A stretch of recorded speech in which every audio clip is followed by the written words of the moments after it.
বীরভূম বললেই প্রথমে কৃষ্ণ মণ্ডলের নাম মাথায় আসে। তবে অনুব্রত তো এখন তিহার জেলে। অত্যন্ত গুরুত্বপূর্ণ বীরভূম লোকসভায় ত্রিমুখী লড়াইয়ে কুর্সি কার দখলে থাকবে সেদিকেই নজর সকলের। একদিকে তিনবারের জয়ী সাংসদ অভিনেত্রী শতাব্দী রায় তৃণমূল কংগ্রেসের টিকিটে লড়ছেন, আর অন্যদিকে বিজেপি প্রার্থী দেবতনু ভট্টাচার্যের হয়ে প্রচার করছেন স্বয়ং প্রধানমন্ত্রী নরেন্দ্র মোদী ও উত্তরপ্রদেশের মুখ্যমন্ত্রী যোগী আদিত্যনাথ। আর এই দুয়ের লড়াইয়ের মাঝে বাম সমর্থিত কংগ্রেস প্রার্থী মিল্টন রশিদ জয়ের আলো দেখছেন। সব মিলিয়ে লাল মাটিতে কে করবেন বাজিমাত তা নিয়ে তাপমাত্রার পাশাপাশি চড়ছে রাজনৈতিক পারদ।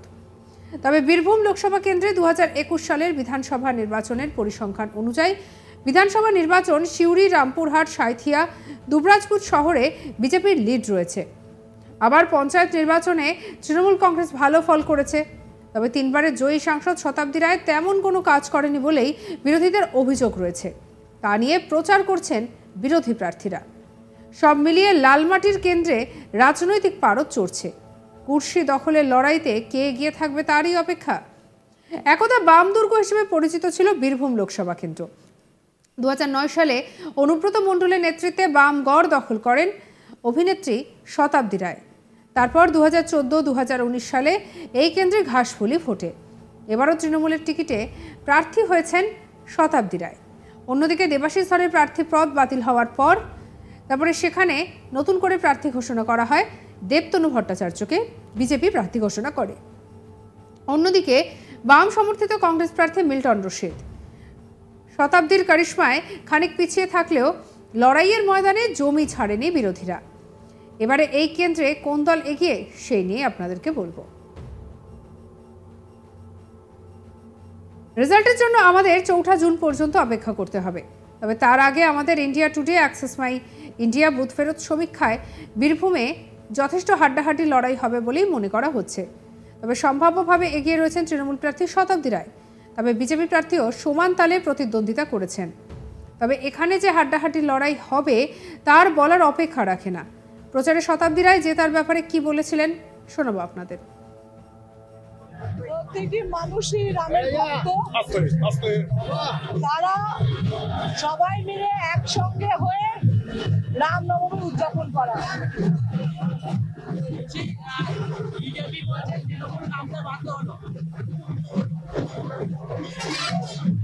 কারুর পিতৃদেবের রাম কারুর পিতৃদেবের নয় না, তো রাম সবার যা বাধ্য হলো কিচ্ছের বাধ্যতা।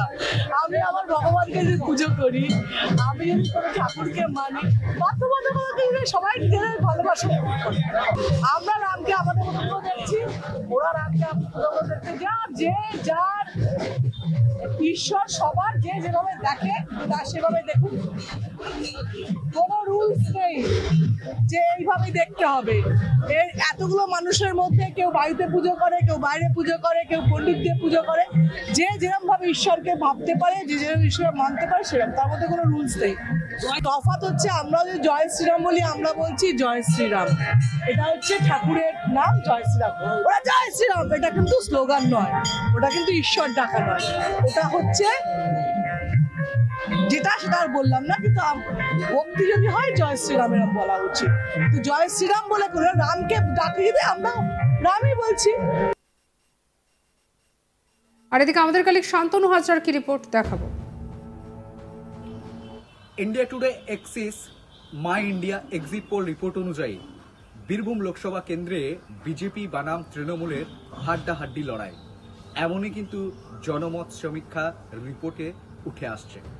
এখানে দেখা গেছে যে বিজেপির প্রার্থী হচ্ছে দেবতনু ভট্টাচার্য, তৃণমূলের প্রার্থী হচ্ছে তারকা প্রার্থী শতাব্দী রায়, অন্যদিকে বাম কংগ্রেসের জোট প্রার্থী পেশায় আইনজীবী মিল্টন রশিদ। তবে জনমত সমীক্ষার রিপোর্ট বলছে যে বিজেপির প্রার্থী দেবতনু ভট্টাচার্য ও তারকা প্রার্থী শতাব্দী রায় হাড্ডাহাড্ডি লড়াই হবে। এই জনমত সমীক্ষা কিন্তু উঠে আসছে। অন্যদিকে বাম কংগ্রেসের জোটের প্রার্থী, বাম কংগ্রেস সমর্থকেরা বারবার বলছে যে এই বীরভূম লোকসভা কেন্দ্রে আইনজীবী মিল্টন রশিদ বাম কংগ্রেসের জোট প্রার্থী, তিনিও কিন্তু একটা ফ্যাক্টর, তিনিও কিন্তু জয়লাভ করতে পারে, এমনই মত বাম কংগ্রেসের সমর্থকদের। রীতিমতোই দেখা গিয়েছিল যে বীরভূম লোকসভা কেন্দ্রে যে বিজেপির প্রার্থী দেবতনু ভট্টাচার্য উনি মাত্র 17 দিন কিন্তু নির্বাচনী প্রচারে সুযোগ পেয়েছিলেন। কারণ এর পিছনে রয়েছে একটি ইতিহাস। এখানে দেখা গিয়েছে প্রথম নির্বাচনে যখন নাম ঘোষণা করে ভারতীয় জনতা পার্টির তরফ থেকে, তখন বীরভূম লোকসভা কেন্দ্রে সিটে প্রথম প্রার্থী হয় আইপিএস দেবাশিস ধর। সেই দেবাশিস ধর কিন্তু দেবাশিস ধরের মনোনয়ন বাতিল হয়, ইসিএল থেকে তাকে মনোনয়ন বাতিল করতে হয় নো ডিউজ সার্টিফিকেটের জন্য। রীতিমতো বিজেপি রাতারাতি রণকৌশল নিয়ে দেবতনু ভট্টাচার্য আরএসএসের প্রচারককে একেবারে বীরভূম লোকসভা কেন্দ্রের বিরোধী হিসাবে শাসক দলের যে প্রার্থী রয়েছে শতাব্দী রায়, তার বিরুদ্ধে কিন্তু প্রার্থী করে দেন। আর এই 17 দিনে কিন্তু টান টান উত্তেজনা ছিল বীরভূম লোকসভা কেন্দ্রে। দেবতনু ভট্টাচার্যের জন্য রাজ্য, দিল্লি এবং কেন্দ্রের নেতা মন্ত্রী সকলেই প্রচারে এসেছিলেন। দেবতনু ভট্টাচার্যের জন্য প্রচারে আসতে দেখা গিয়েছিল নরেন্দ্র মোদী, উত্তরপ্রদেশের মুখ্যমন্ত্রী যোগী আদিত্যনাথকে, এমনকি নিশীথ কেন্দ্রীয় প্রতিমন্ত্রী নিশীথ পরামানিককে, রুদ্রনীল ঘোষকে, একই সঙ্গে দেখা গিয়েছিল মিঠুন চক্রবর্তীকে, সুকান্ত মজুমদারকেও দেখা গিয়েছিল এই লোকসভা কেন্দ্রে এসে দেবতনু ভট্টাচার্যের হয়ে প্রচারে। এমনকি শুভেন্দুও এসছে, শুভেন্দুও দুবার এসেছেন বীরভূম জেলায়। দেখা গিয়েছিল দেবতনু ভট্টাচার্যকে কিন্তু জয়যুক্ত করার জন্যই তাদের এই সভা লাগাতার চলেছিল। উল্টো দিকে শতাব্দী রায়ের প্রচারেও কিন্তু দীপক অধিকারী অর্থাৎ দেব কিন্তু এসেছিলেন, মুখ্যমন্ত্রী মমতা বন্দ্যোপাধ্যায় এসেছেন, অভিষেক বন্দ্যোপাধ্যায় এসেছেন। রীতিমতো দেখা গিয়েছে যে শতাব্দীর প্রচার ও দেবতনুর প্রচারে কিন্তু বেশ সরগরম ছিল বীরভূম লোকসভা কেন্দ্র। রীতিমতো বাম কংগ্রেসের জোটের প্রার্থীর জন্য মোহাম্মদ সেলিমকে দেখা যায়, বিশেষ করে শতরূপ ঘোষকে দেখা গিয়েছিল, মীনাক্ষী ভট্টাচার্যকে দেখা গিয়েছিল বাম কংগ্রেসের জোটের প্রার্থীর জন্য। আর এই প্রার্থীর আগে ভারত জোট ন্যায় যাত্রার জন্য রাহুল গান্ধীকেও দেখা গিয়েছিল। এই কংগ্রেসের প্রার্থীকে নিয়ে কিন্তু তিনি ভারত জোড়ো ন্যায় যাত্রা করেছিল, তখন কিন্তু নির্বাচনের দিনক্ষণ ঘোষণা হয়নি। তবে বলা যেতেই পারে যে ত্রিমুখী লড়াই চলছে বীরভূম লোকসভা কেন্দ্রে। আসলে জয়ী কে হবে তা কিন্তু স্পষ্ট হবে 4 জুন।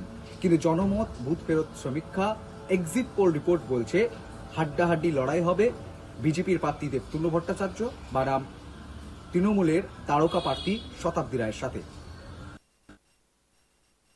আর এদিকে 2019 লোকসভার নির্বাচনের ফলাফল কি ছিল সেটা এবার আপনাদেরকে বলি। জয়ী হয়েছিলেন শতাব্দী রায়, তৃণমূলের টিকিটে ভোট পেয়েছিলেন 6,54,000-এর বেশি, 45.1%। বিজেপি প্রার্থী দুধ কুমার মণ্ডল ভোট পেয়েছিলেন 5,64,000-এর বেশি, 38.9%। আর এদিকে সিপিএমের পক্ষ থেকে রেজাউল করিম চৌধুরী ভোট পেয়েছিলেন 96,763, 6.6%। আর এই সব কিছু মিলিয়ে ছিল সেবারের ভোট। সঙ্গে রাখুন আজ তাক বাংলাকে, সাবস্ক্রাইব করুন।